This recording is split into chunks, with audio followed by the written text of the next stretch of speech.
قطب مینار ہندوستان کی راجدھانی دلی میں ہے۔ یہ مینار ساؤتھ دہلی کے مہرولی علاقے میں واقع ہے۔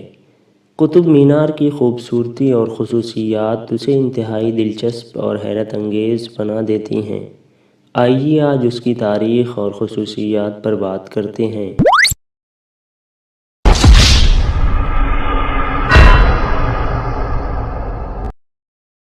قطب الدین ایبک نے 1193 عیسوی میں پرتھوی راج کو ہرا کر دلی پر قبضہ کر لیا۔ اسے خود اپنے رہنے کے لیے قلعہ رائے پتھورا مل گیا، جو بہت مضبوط اور عالی شان تھا۔ اپنی اور ضرورتوں کو پورا کرنے کے لیے اس نے قصر سفید کے نام سے ایک محل بھی بنوا لیا تھا۔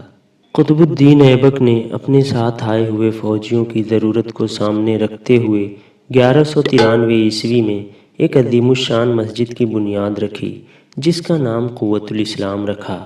مسجد تیار ہونے کے بعد 1199 عیسوی میں قطب الدین ایبک نے ایک مینار کی بنیاد رکھی، جسے قطب مینار کہا جاتا ہے۔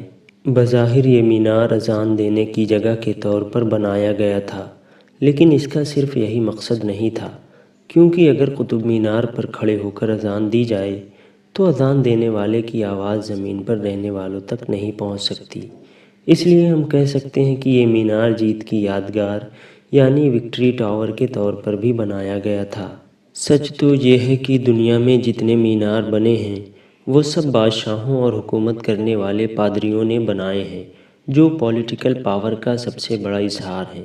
قطب مینار بنانے کا بھی یہی مقصد رہا ہوگا۔ مسجد قوۃ الاسلام کو بنانے والے ہندو کاریگروں نے اپنی بہترین کاریگری کا نمونہ پیش کیا، اس لیے قطب الدین ایبک کو ان کاریگروں پر قطب مینار کی تعمیر کا بھروسہ پیدا ہوا۔ مسلمان دنیا میں اب تک بہت سے مینار بنا چکے تھے، لیکن قطب الدین ایبک نے جس مینار کو بنانے کا پلان بنایا وہ نہ صرف اب تک بنائے گئے میناروں میں سب سے اونچا تھا، بلکہ اسٹائل آف آرکیٹیکچر میں بھی ڈیفرنٹ تھا۔ ہندوستان ہی نہیں بلکہ پوری دنیا میں اس کا نقشہ سب سے الگ تھا۔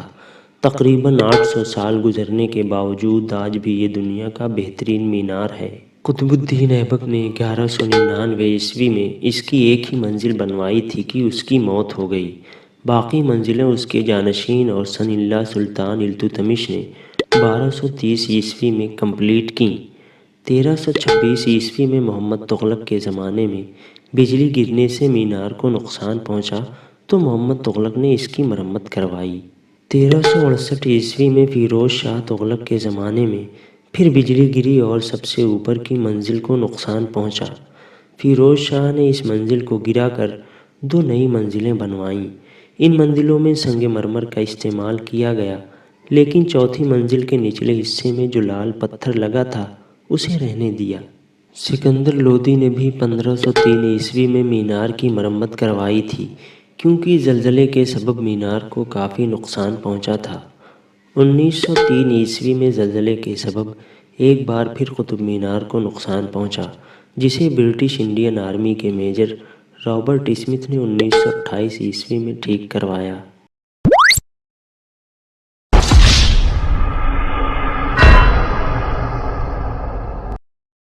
کہا جاتا ہے کہ التتمش اور قطب الدین ایبک دونوں محمد غوری کے غلام تھے، اور انہوں نے اپنی زندگی کا ابتدائی حصہ افغانستان کے جامن شہر میں گزارا تھا۔ جہاں انہوں نے مینار جامن کو دیکھا تو انہیں لگا کہ میناریں طاقت اور حکومت کا سمبول ہوتی ہیں، اور یہیں سے ان کے دماغ میں یہ آئیڈیا آیا کہ وہ بھی اپنی حکومت قائم کر کے اس سے بھی اونچا اور خوبصورت مینار بنوائیں گے۔ اور جب انہوں نے دہلی کو جیتا تو اپنی اس خواہش کو پورا کرنے کے لیے مینار بنانا شروع کیا۔ قطب مینار کی 3 منزلیں آرکیٹیکٹ فضل بن ابی المعالی اور محمد امیر کوہ کی نگرانی میں بنائی گئی تھیں۔ انہوں نے جرقرگان کے مینار، بخارا کے مینار کلاں، غزنی کے مینار اور واپکند کے مینار کے ڈیزائن کو سامنے رکھ کر قطب مینار کا خاکہ تیار کیا تھا، جس میں ہندوستانی کاریگروں نے کافی چینجز کیے۔ قطب مینار کا نام قطب الدین ایبک کے نام پر قطب مینار پڑا۔ Qutub Minar Indo Islamic architecture کا بہترین نمونہ ہے، جو یونیسکو ورلڈ ہیریٹیج سائٹس میں سے ایک ہے۔ قطب مینار کے آس پاس کئی ایک ہسٹوریکل مونومنٹس ہیں، جنہیں قطب کمپلیکس کے نام سے جانا جاتا ہے۔ اس کمپلیکس میں قوۃ الاسلام مسجد، آئرن پلر یعنی لوہے کا کھمبا، علائی دروازہ، التتمش کا مقبرہ، علائی مینار، علاء الدین کا مقبرہ، امام ضامن کا مقبرہ اور قطب مینار وغیرہ ہیں۔ قطب مینار کی پہلی منزل قطب الدین ایبک نے بنوائی تھی۔ اس کی موت کے بعد سلطان التتمش نے 3 اور منزلیں بنوائیں۔ 1368 میں فیروز شاہ تغلق کے زمانے میں قطب مینار پر بجلی گری اور سب سے اوپر کی منزل کو نقصان پہنچا۔ فیروز شاہ تغلق نے اس منزل کو گرا کر 2 نئی منزلیں سنگ مرمر سے بنوائیں۔ اس طرح قطب مینار میں کل 5 منزلیں ہو گئیں۔ قطب مینار کو لال بلوہ پتھر سے بنایا گیا ہے، جس پر قرآن کی آیتوں اور بیل بوٹوں کی عمدہ نقاشی کی گئی ہے۔ قطب مینار لال اور بف سینڈ اسٹون سے بنی دنیا کی سب سے اونچی مینار ہے، جس کی اونچائی 72.5 میٹر یعنی 238 فٹ ہے، جو کہ تاج محل کی اونچائی سے 5 فٹ کم ہے، کیونکہ تاج محل کی اونچائی 243 فٹ ہے۔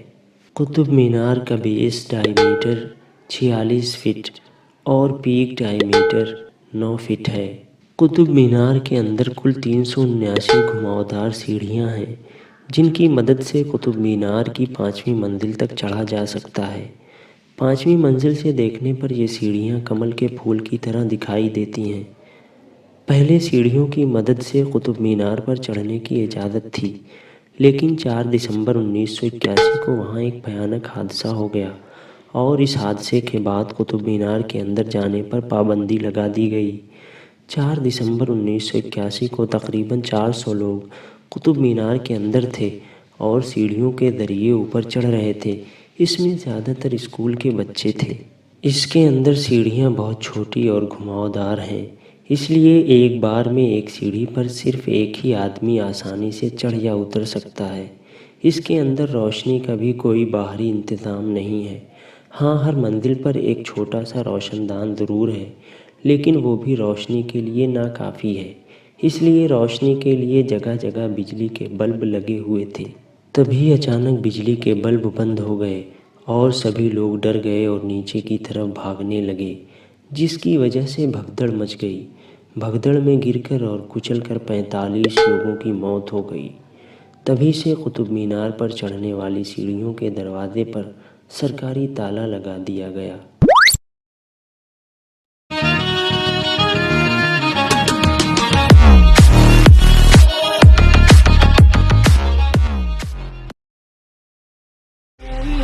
The real